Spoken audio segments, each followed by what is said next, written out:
a la sesión de la tarde, innovaciones curriculares, currículo y profesionalismo.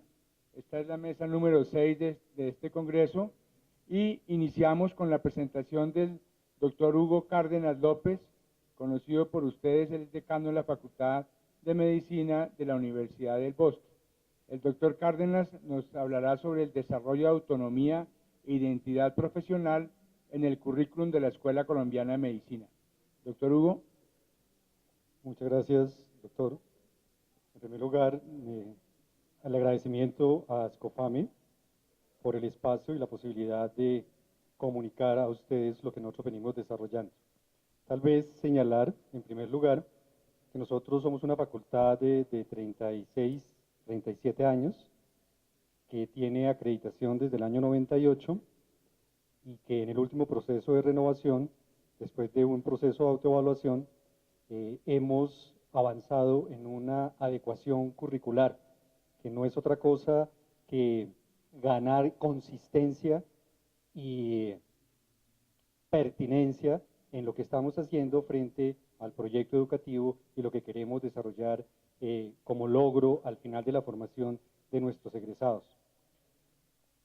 Nosotros somos una facultad que tiene 950 estudiantes en pregrado, unos 600 estudiantes en posgrado, 250 docentes en pregrado, 6 años de formación. Quisiera referirme a la manera de nominar la presentación, la titulación. Cuando hablamos nosotros acá de autonomía y hablamos de identidad, quiero precisar que estamos señalando autonomía como autonomía relativa, no absoluta. Cuando hablamos de identidad, de una identidad dinámica y no estática. Y cuando hablamos de profesional, en el contexto del profesionalismo, incluimos ahí todo lo relacionado con lo ético, que esta mañana en las presentaciones se veía como separado y es un núcleo central en el desarrollo del profesionalismo. Y cómo esto se trabaja y se verifica en la forma como se diseña un currículo y los resultados del mismo.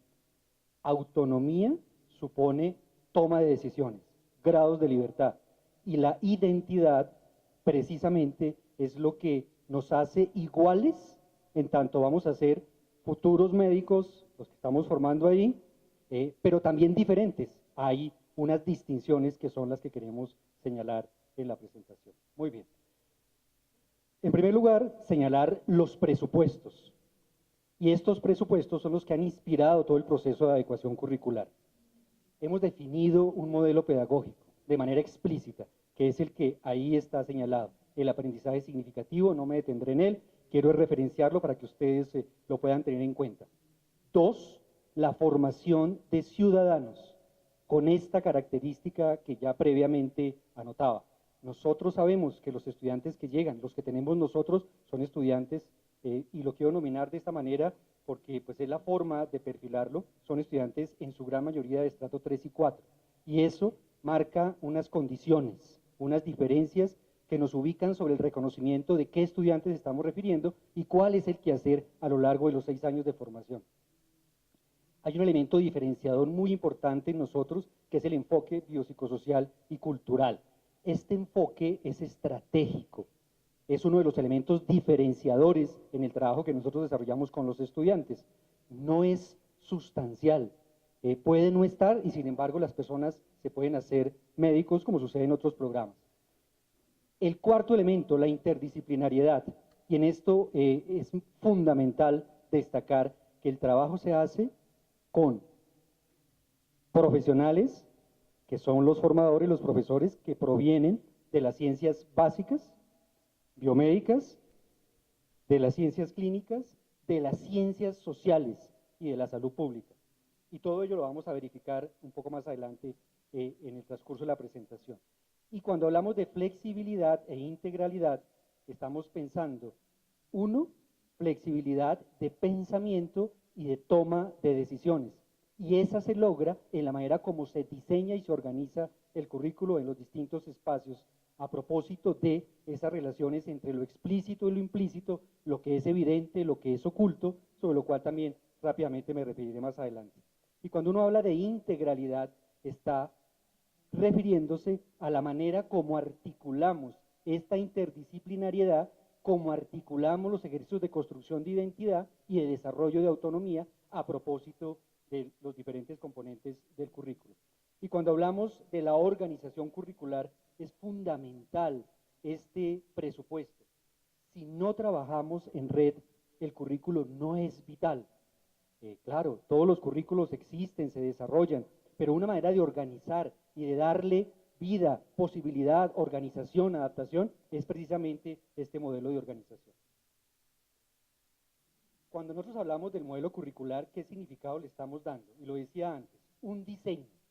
Y diseño es organización, organización para resolver problemas. Y esa organización es en red. Y supone que selección y combinación de saberes, prácticas y experiencias, identificación, que son convencionalidades de asignaturas que actúan como nodos a través de los cuales fluye la información y la comunicación. Es distinta la información a la comunicación. La información supone caminos, supone relaciones. La comunicación es la construcción conjunta, es la coordinación entre esas distintas asignaturas y espacios. Y el tercero, la distribución. Siempre hay que establecer convencionalidad sobre qué va primero, qué va después, qué es simultáneo. Luego esto está hablándonos del eje de tiempo, que como resultado quiere producir enseñanza y aprendizaje. 2, la conectividad y la interacción. Y en esto quiero destacar lo de igualdad y diferencia, lo señalaba antes. Es decir, hay un pie de igualdad entre todas las asignaturas y entre todos los componentes, pero ese pie de igualdad inmediatamente nos lleva a reconocer diferencias. Y ese reconocimiento de diferencias es para explicitar la necesidad de trabajo conjunto, del trabajo en equipo. Necesito de otros que me ayuden a comprender y que me ayuden a desarrollar este proceso de enseñanza-aprendizaje.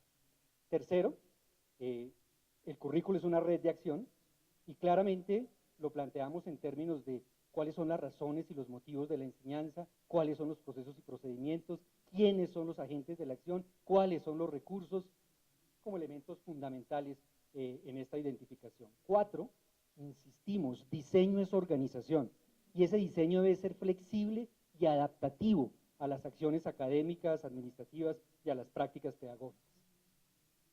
Ese modelo curricular supone unas estrategias y estas estrategias pasan por todo lo que aquí está señalado. Cuando aquí se señala la articulación entre lo formal y lo informal, estamos pensando lo informal en términos no solo, pero que tiene una vinculación con lo que se mencionaba en las presentaciones previas, la del doctor Vladimir, a propósito del currículo oculto y su significado en todo el proceso de formación. El interés no es acabar con lo informal, es precisamente reconocerlo. Lo informal es lo que le da oxigenación, es lo que le da posibilidad de cambio, es lo que le da posibilidad de resistencia, es lo que alimenta los desarrollos y fundamentalmente el cambio precisamente en esos procesos de formación. Entonces deben estar ambos presentes. Y la idea de la intencionalidad que se mencionaba es precisamente reconocerlo, pero reconocerlo para articularlo y no para volverlo todo formal, porque finalmente pues estaríamos entrando en el orden y en la rigidez, que es lo que no permite las posibilidades de cambio. Cuando hablamos de este segundo elemento de estrategia, tutoría y acompañamiento, es muy interesante lo que se logra en el diálogo desde los mismos profesores, a través de las estrategias de los tutores pares y demás, que se vienen desarrollando en diferentes programas. Pero es tanto a los estudiantes como a los profesores. Los profesores son los que adelantan las acciones intencionadas para generar los resultados que se están esperando.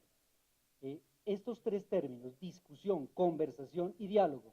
Discusión supone la pretensión de imponer, de asegurar el éxito de un punto de vista, y hay que discutir. A veces unos puntos de vista están por encima de otros en términos de la comprensión y la explicación de la realidad, pero también conversación y diálogo, muy cercano a la comunicación, que es esa coordinación, ese acercamiento, esa construcción conjunta entre todos los agentes de la acción, y ahí valen todas las posibilidades para generar esos espacios donde se produzcan estos debates académicos. Definitivamente, el fortalecimiento de la lengua materna es fundamental, por todo lo que les mencionaba de reconocer qué estudiantes llegan y en qué condiciones se encuentran a lo largo de todo el proceso de formación, y el estímulo de una segunda lengua.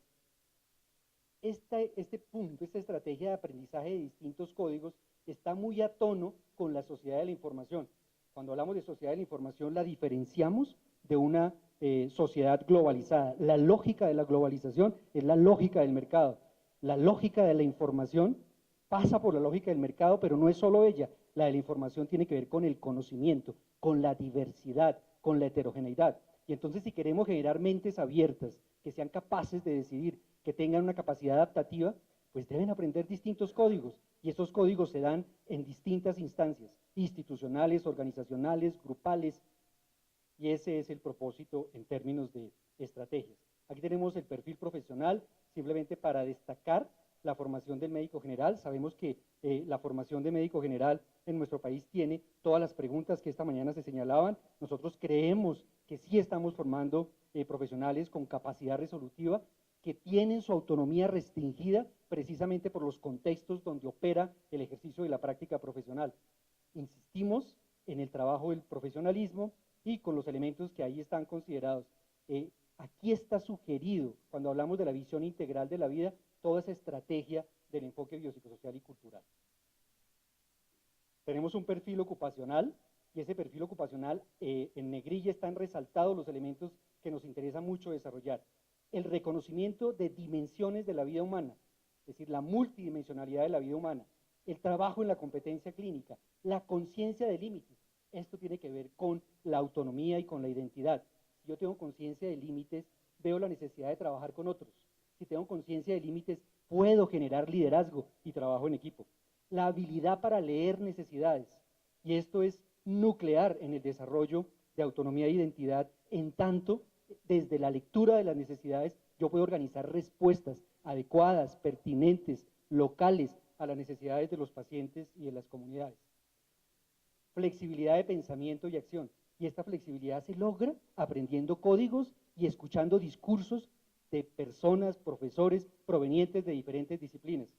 La capacidad de formular preguntas y gestionar proyectos, el conocimiento del sistema de salud, la responsabilidad social, y la responsabilidad social solo se logra si yo soy agente de la acción, de mis propias acciones, de mi propio pensamiento, y un currículo como campo de interacciones es lo que le posibilita ese tipo de desarrollos.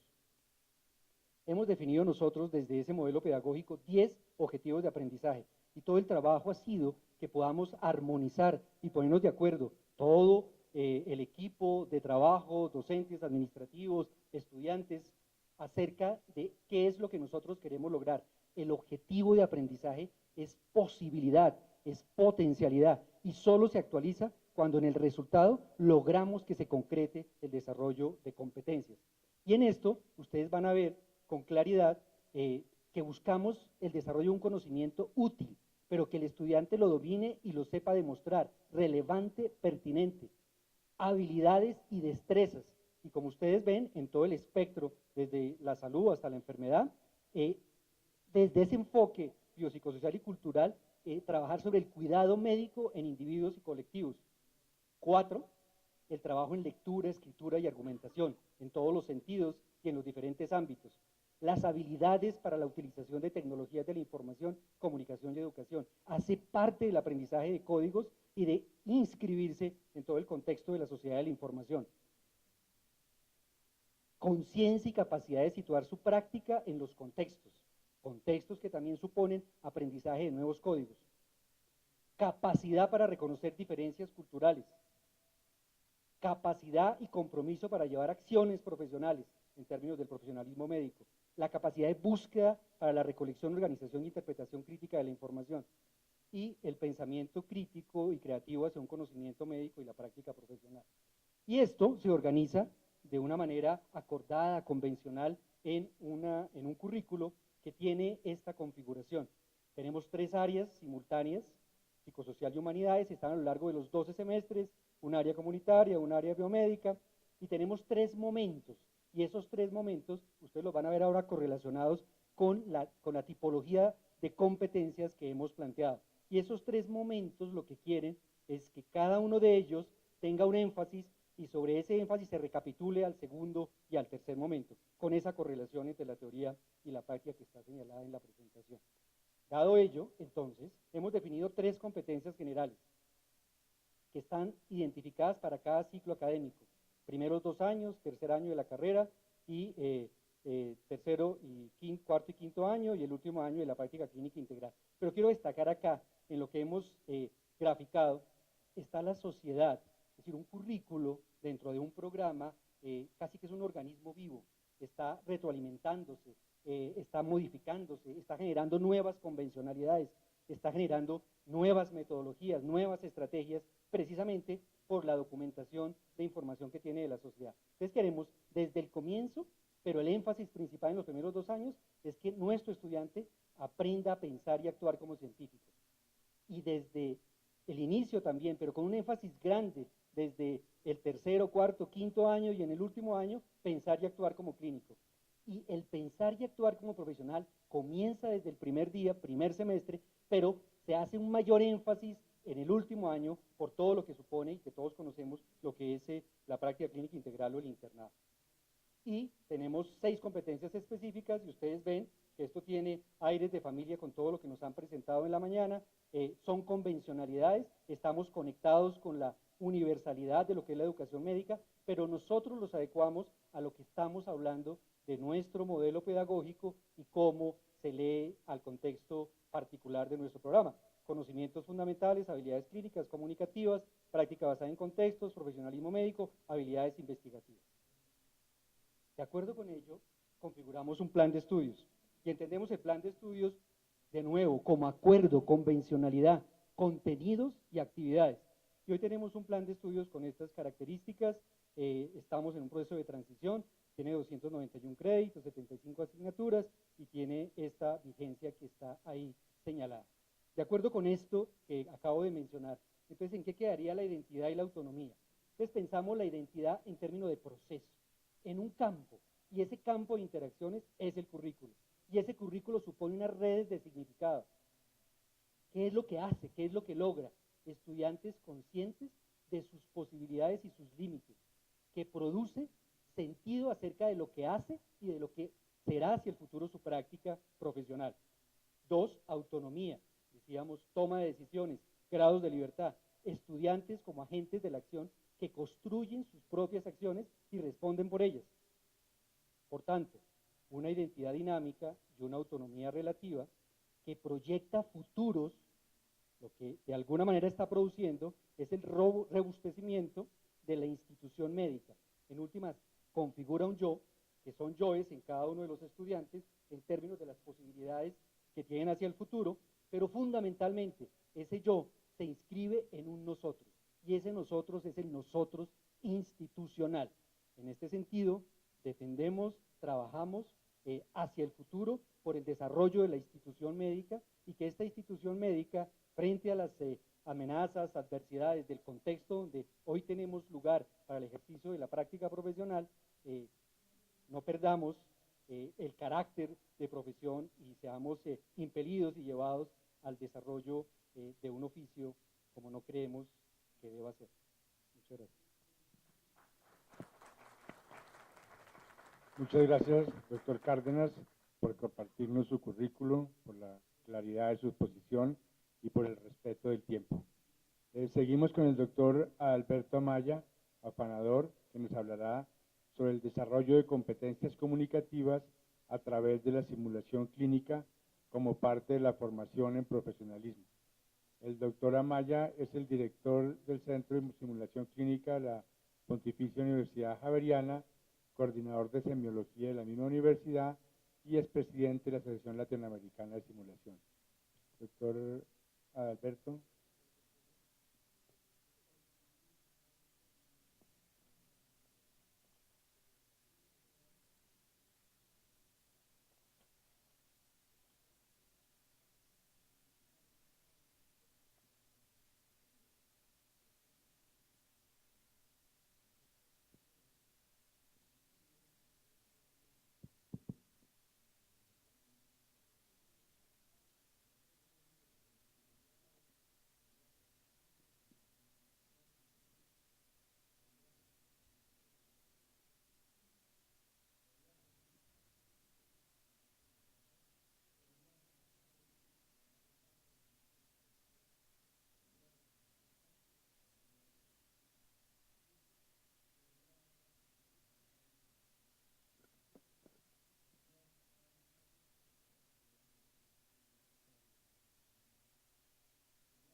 Bueno, muy buenas tardes. Primero que todo, muchas gracias por la invitación.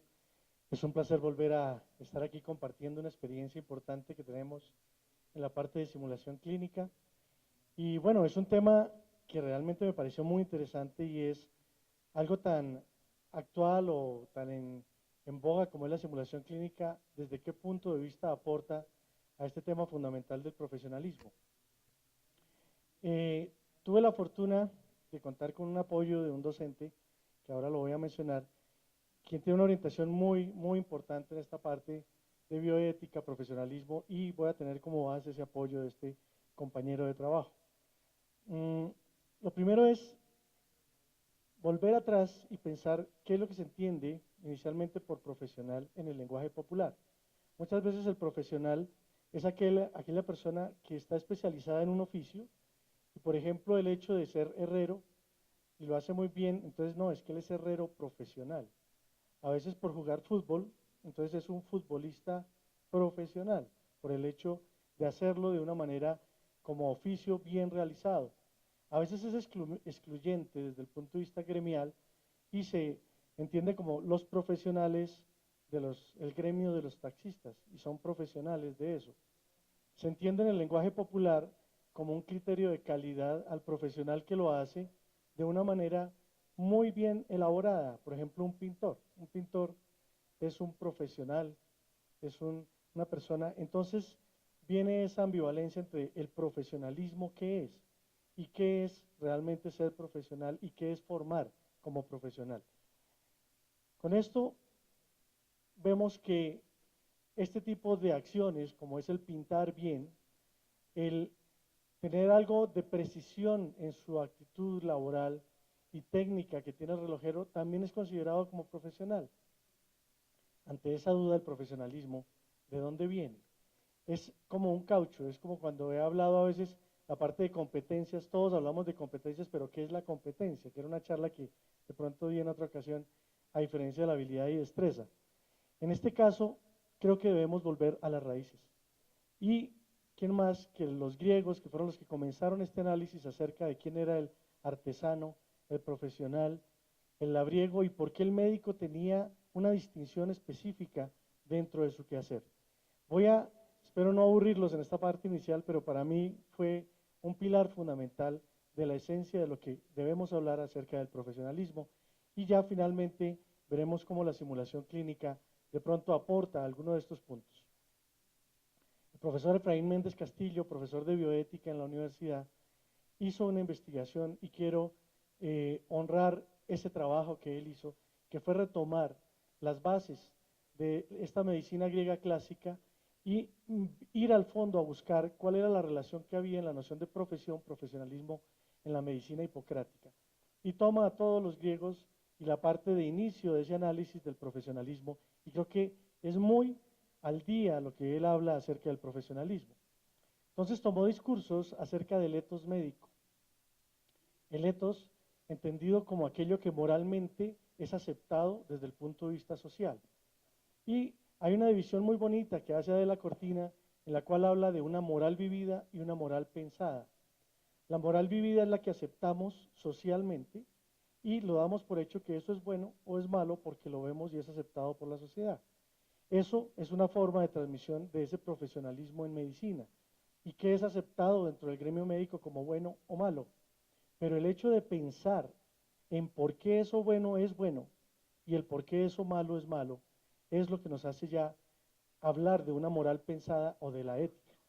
Entonces, muchas veces podemos entrar dentro de un etos considerado como lo bueno o lo malo, más en lo que hacemos ahora cotidianamente con los pacientes, y es bueno hacer una consulta en 20 minutos porque es aceptado socialmente dentro de un sistema, pero el análisis profundo acerca de qué realmente es lo que moralmente estaría bien hecho con respecto a la salud del paciente, eso es lo que nos hace pensar en la parte ética.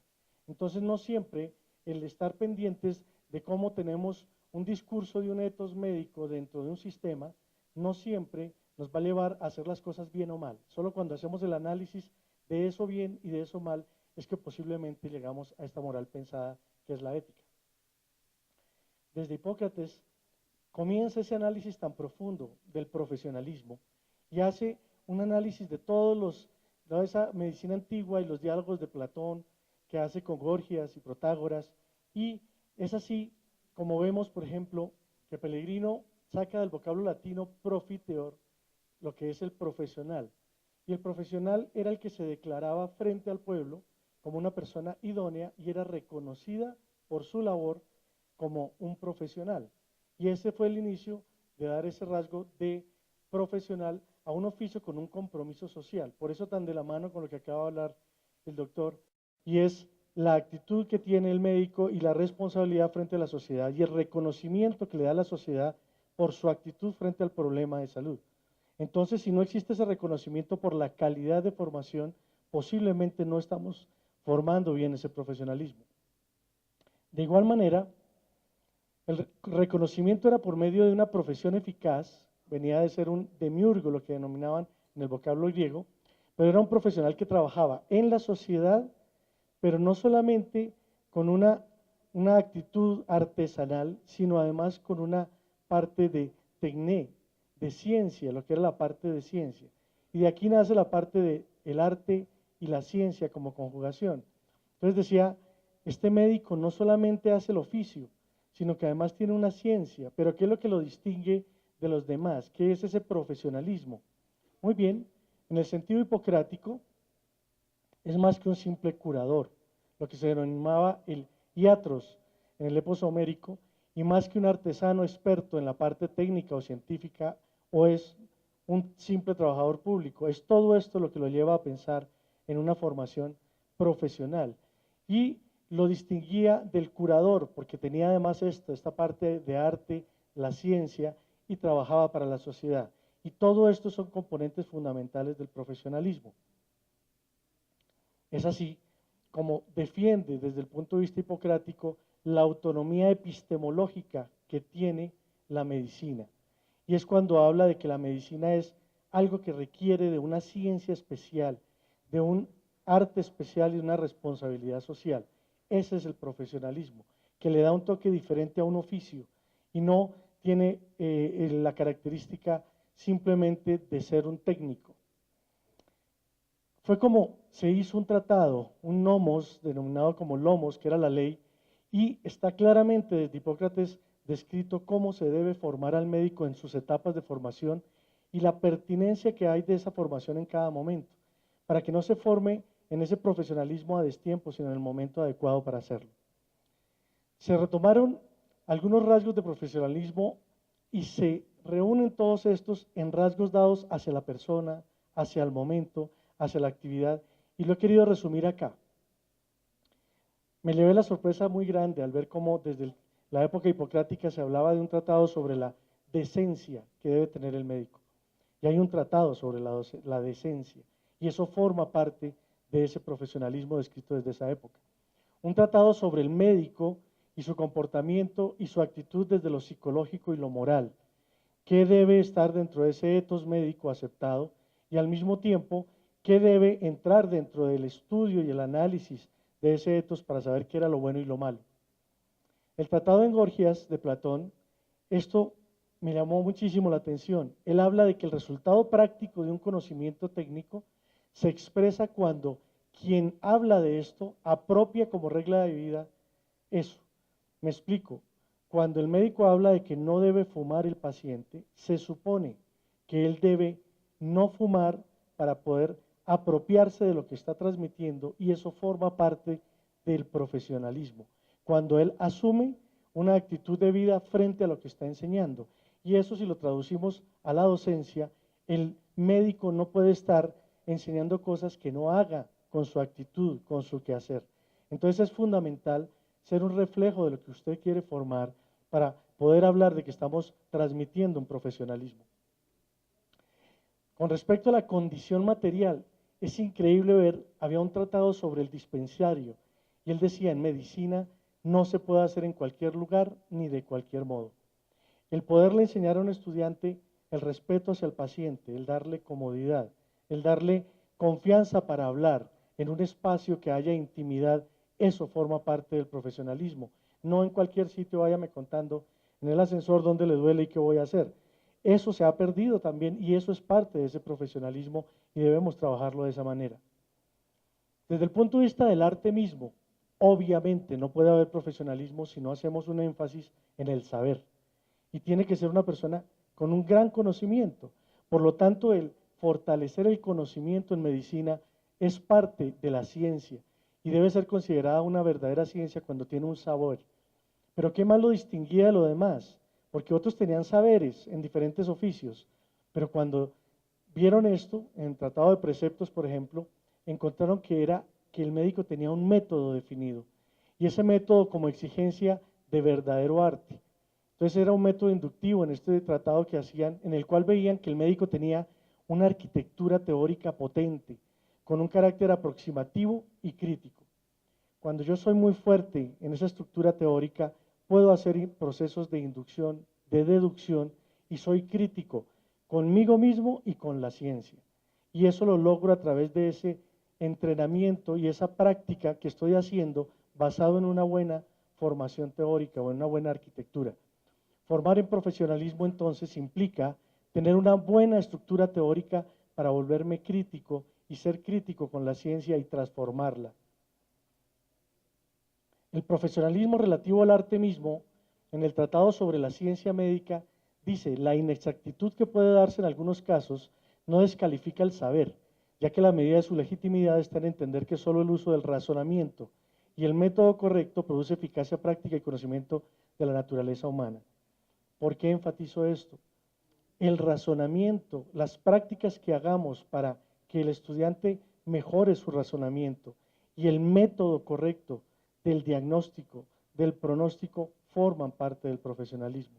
Entonces es muy importante tener estrategias, como voy a hablar ahorita, en este caso voy a hablar solo de simulación, que me ayuden a potencializar el razonamiento, el método, el espacio, el trato de la persona, la legitimidad del acto médico a través de estas partes que estoy hablando y que vienen desde esa época.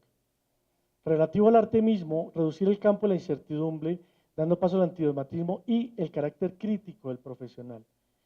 Tienen que ser críticos. Cuando una persona aprende a ser crítico de sí mismo y de la ciencia, es cuando estamos hablando que estamos dando lugar a un profesional.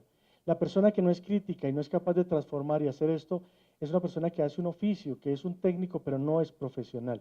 Debe generar conocimiento y estar en pro del desarrollo de eso. De igual manera, en el diálogo de leyes distingue la medicina profesional para hombres libres y la medicina empírica para esclavos. Qué cosa tan increíble esta. Él decía que al hombre que era libre había que explicarle que tenía una enfermedad, que usted había llegado a ese diagnóstico y le iba a dar un tratamiento de cierta naturaleza. En cambio, el esclavo no era necesario darle ese tipo de información. Él hablaba de dos tipos de médico: el que no hablaba con el paciente y el que sí hablaba con el paciente. Y el profesionalismo se centraba en dar cuenta al ciudadano enfermo de su estado y de lo que voy a hacer.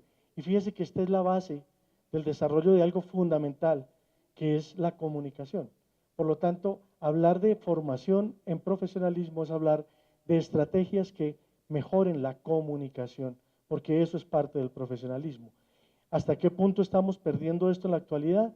Eso es lo que debemos cuestionarnos, y hasta qué punto estamos formando para dar información al paciente adecuada, para dar malas noticias, para poder trabajar con una persona que está en crisis. Eso es lo que debemos trabajar desde el profesionalismo.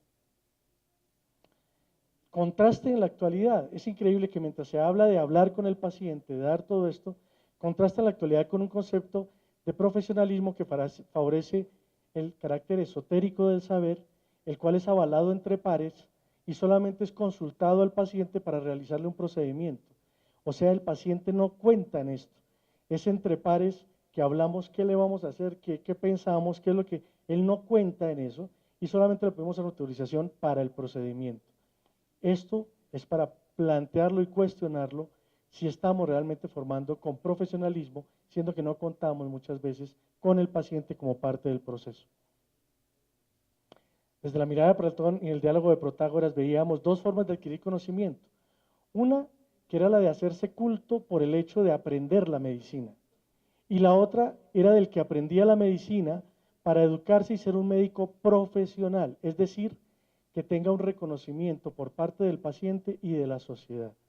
Entonces, ¿hasta qué punto le estamos enseñando al estudiante que lo que importa es que él aprenda la ciencia y no que sea una persona que sea útil al contexto y tenga un reconocimiento por su forma de actuar frente a la sociedad? Por lo tanto, cualquier proceso que hagamos en pro de esa formación de un individuo, no solamente que sepa la medicina, sino que sea importante y trascendente en la sociedad, posiblemente hablamos de que estamos formando en profesionalismo. Desde la mirada de Platón y el Gorgias también se presenta la medicina como un verdadero saber. ¿Y por qué hablan de un verdadero saber? Porque su finalidad es la investigación sobre el bien de su objeto de estudio, o sea, el bien del paciente. Y no todas las disciplinas tienen investigación sobre el objeto de estudio y buscando el bien de la persona. Eso lo vuelve profesional.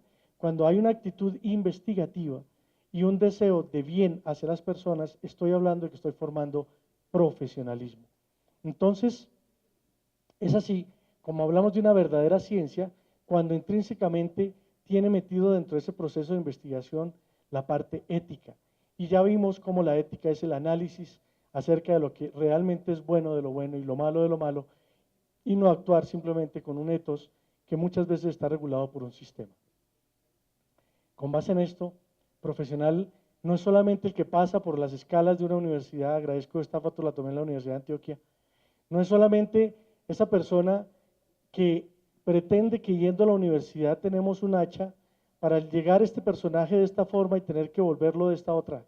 Implica una formación que va más allá de la misma universidad. Usted tiene esto así, pero no es necesario tampoco cuadricularlo de esta manera, es ir formando con unos conceptos que lo vuelvan crítico, reflexivo, analítico, investigativo, de comunicación y de trascendencia en la sociedad. Eso es formar profesionalismo, visto desde el punto de vista de la medicina antigua. El profesionalismo implica la búsqueda de la excelencia, el arete, la perfección, la excelencia técnico-científica moral, ética y humana, y la valoración de lo bueno y lo malo como etos. Entonces, cuando decimos formar un médico profesional, ese profesionalismo implica todo esto. Y lo podemos lograr. Ahora sí, la simulación clínica, ¿cómo aporta a esto? Pues la simulación clínica tiene, básicamente, esto pues es un resumen grande, podemos trabajar baja, mediana y alta fidelidad, que son temas que hemos ya hablado muy concretos, y ahora sí aterrizando esa parte filosófica a la aplicación de la simulación. Para mí era muy importante hacer ese contexto para mirar cómo le aporta la simulación a ese profesionalismo. Cuando yo quiero trabajar baja fidelidad es para trabajar la parte técnica, para fortalecer el conocimiento del estudiante. Y yo lo puedo fortalecer teniendo en cuenta esto, que son simuladores de baja, los cuales se denominan de baja fidelidad porque son entrenadores de tareas parciales, donde hago la parte técnica, que haga una buena venopunción, que coloque bien un tubo, que tienda a no equivocarse en el proceso. Y ya vimos que eso es parte del profesionalismo. O sea, cuando hago la repetición del proceso a través de unas guías que me permiten repetirlo, respetar al individuo, no hacer cosas que hacíamos antes con el paciente directamente, sino que lo aprendemos a través de un simulador y lo repetimos generando una disciplina para ir, tomar una guía, repetir el procedimiento, ser autónomo en su crecimiento personal y al mismo tiempo hacer una autoevaluación con una crítica de lo que hace cuando se ve hacer el proceso. Eso está formando el profesionalismo, no es solamente pasar un examen. La otra cosa fundamental, la relación médico-paciente, que ya hablamos en la parte anterior, es muy importante. Yo no la puedo hacer directamente tal vez con el simulador, entonces yo no puedo utilizar baja fidelidad para eso, yo voy a utilizar una mediana fidelidad. Ya ahí en esa relación médico-paciente necesito una interacción. Si necesito la parte Pero técnica Alberto, comunicativa… llevamos ya 20 minutos. Sí, Ya, quedan ya pasó por dos. 20. Perfecto. Ok. La parte comunicativa lo puedo hacer en la parte técnica entre ellos y ya cuando necesito ver cómo es su actitud, si da la confianza, todo eso que veíamos en el profesionalismo, pues lo hace con un paciente estandarizado. Lo puede hacer a través de vidrio y puede filmar todas esas actitudes y qué está formando, cómo siente ese individuo. El híbrido, cómo interactúa con el problema más lo que habla con el paciente Y todo eso es parte fundamental, no solo hacer el proceso, sino cómo se comunica. La parte técnica, a través de la laparoscópica, el entrenamiento técnico en microcirugía, la háptica, todo esto está favoreciendo el conocimiento. Pero si lo que deseo es evaluar y formar en bioseguridad y técnica, en análisis y aplicación conceptual, en lo que piensa, en la toma de decisión, en la forma como le da seguridad al paciente, cómo enfrenta con seguridad estas situaciones con responsabilidad y estrés, la agresividad que puede tener en momentos de estrés, cómo trabaja en equipo y cómo es la forma en la cual se comporta, que era lo que veíamos en el etos, posiblemente voy a trabajar a través de la alta fidelidad. Y yo puedo hacer alta fidelidad con escenarios que se aproximen a esos niveles de estrés, que yo vea cómo trabaja en estos espacios, cómo maneja sus actitudes, cómo se desarrolla desde el punto de vista emocional con un ambiente seguro de trabajo. Y en este, que ya es terminando, el debriefing, que es una retroalimentación en el cual él se ve actuando, en el cual va a aprender de su error, eso es parte del aporte de las simulaciones de profesionalismo, el volverlo crítico y reflexivo y evaluarlo de una manera integral. Este es el resumen. Las actividades en simulación no pretenden formar el 100% del profesionalismo, trabajan competencias que inciden en los rasgos del profesionalismo. Uno, busca la excelencia a través de la reflexión. Es autocrítico, lo cual lo logra a través del debriefing. Es crítico con el saber médico, no traga entero, cuestiona. Es crítico consigo mismo, se desensibiliza y hasta dónde, cómo maneja las emociones y el nerviosismo, eso se ve ahí en la simulación. Cómo valora al otro, cómo respeta al paciente, inclusive con la puntualidad, su dominio técnico científico, si desarrolla elementos del etos, desarrolla lo bueno y lo malo aceptado en la tradición moral, si entrena y conceptualiza la parte moral ética, yo lo puedo trabajar en comunicación de ética en simulación, el cuidado que el médico refleje con el paciente, y esta última en la cual dice que la verdad tiene una fuerza moral, si no, es un falso conocimiento. O sea, si yo no practico lo que estoy tratando de llevar al estudiante a hacer, estoy transmitiendo un falso conocimiento. Les agradezco muchísimo la atención y fue un placer. Muchas gracias, doctora Maya, por su completa y amplia presentación. Y como última conferencia de esta sesión, tenemos al doctor Álvaro Bustos González, decano de la Facultad de Ciencias de la Salud, Universidad del SINU en Montería, quien nos disertará sobre la importancia de la cultura en la formación del médico. Doctor Bustos. Buenas tardes. Quiero compartir con ustedes un momento, una lectura en relación con principios culturales fundamentales en la formación del médico. Quiero además compartir con ustedes el hecho de que nuestro programa de medicina de la Universidad del SINU en Montería recibió de parte del Consejo Nacional de Acreditación la acreditación de alta calidad en el mes de diciembre del año pasado. Muy bien. Dicen que Sócrates no era amigo de los libros porque en ellos el conocimiento estaba cristalizado y con su lectura y difusión el autor no podía controvertir las interpretaciones abusivas de su obra.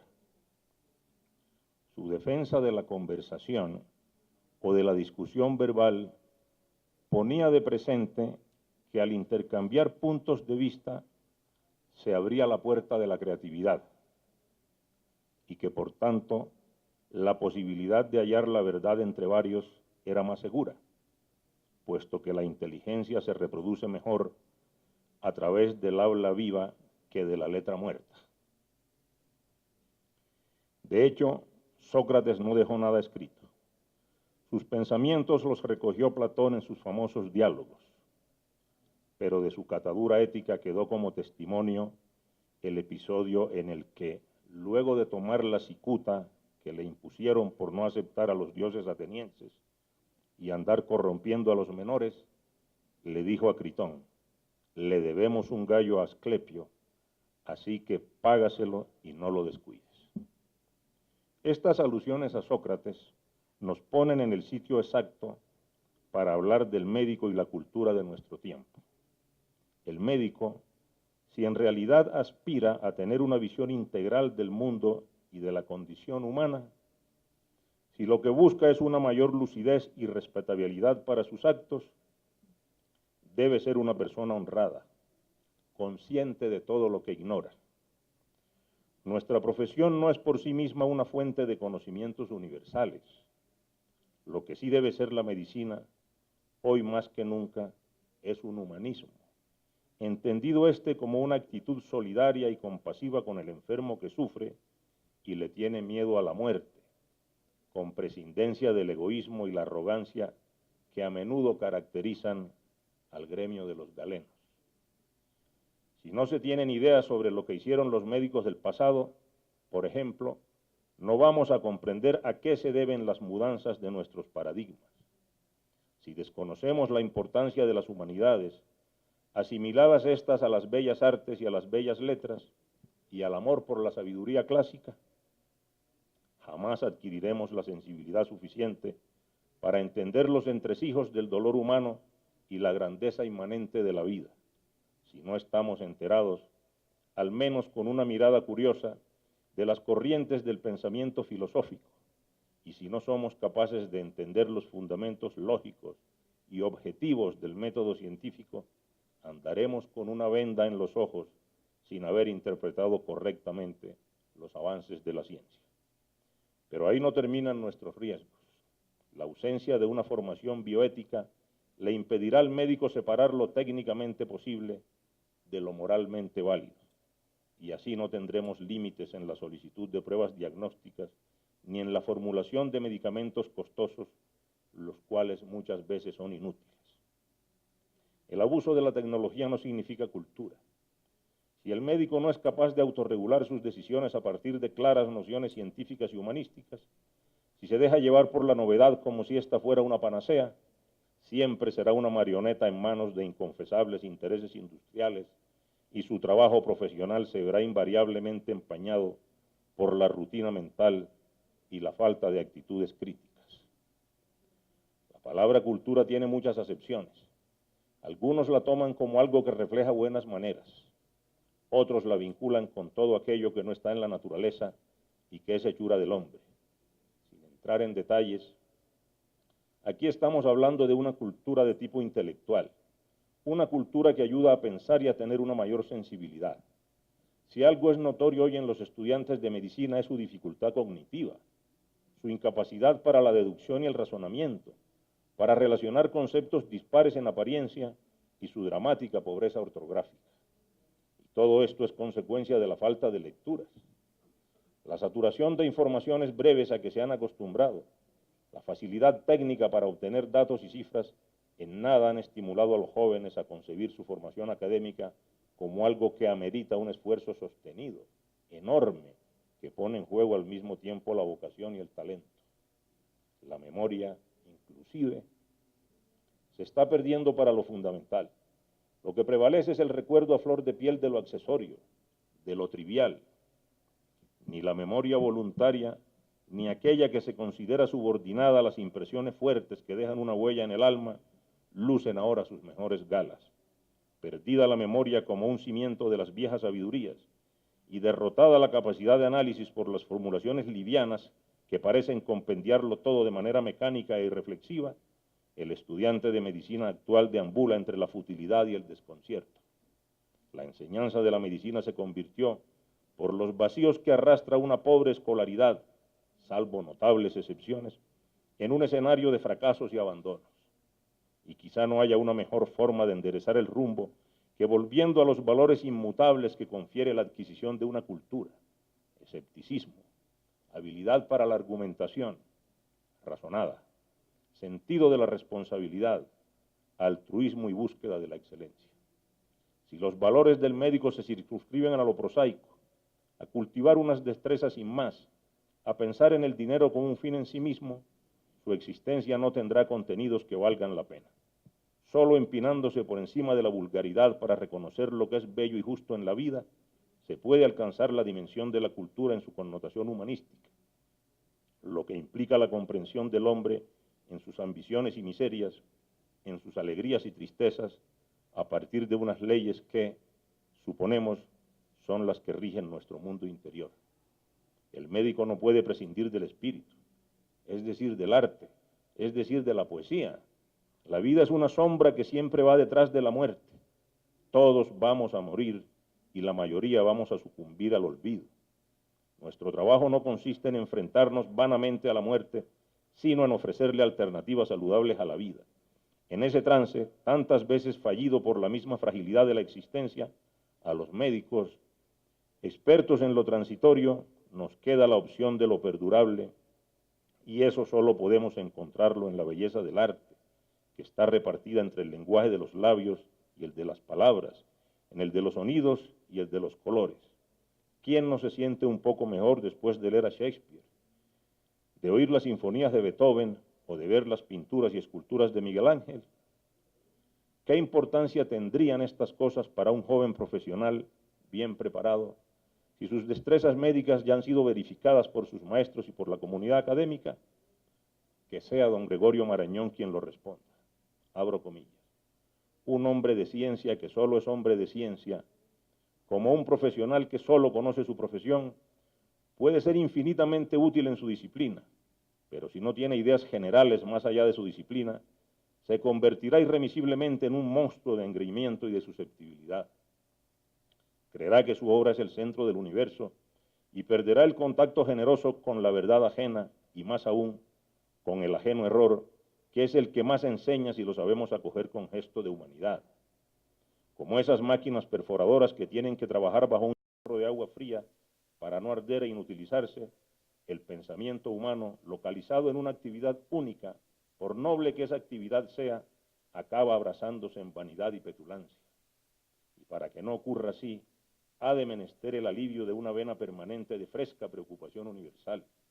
Saber es ahondar, hundirse en las galerías subterráneas del pensamiento o de los hechos ignotos, y para que la mente no se ahogue en esas galerías es precisa la ventilación, las ventanas abiertas a otros panoramas del espíritu, en los que éste descansa y se renueva.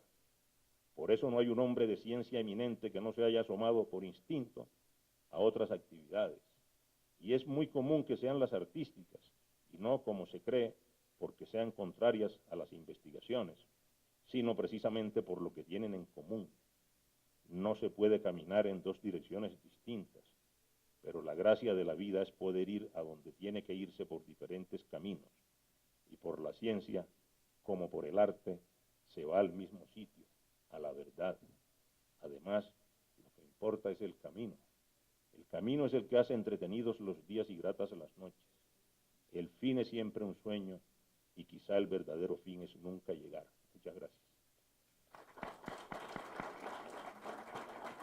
Muchas gracias, doctor. Magnífica presentación. Muchas gracias y continuamos mañana con la programación.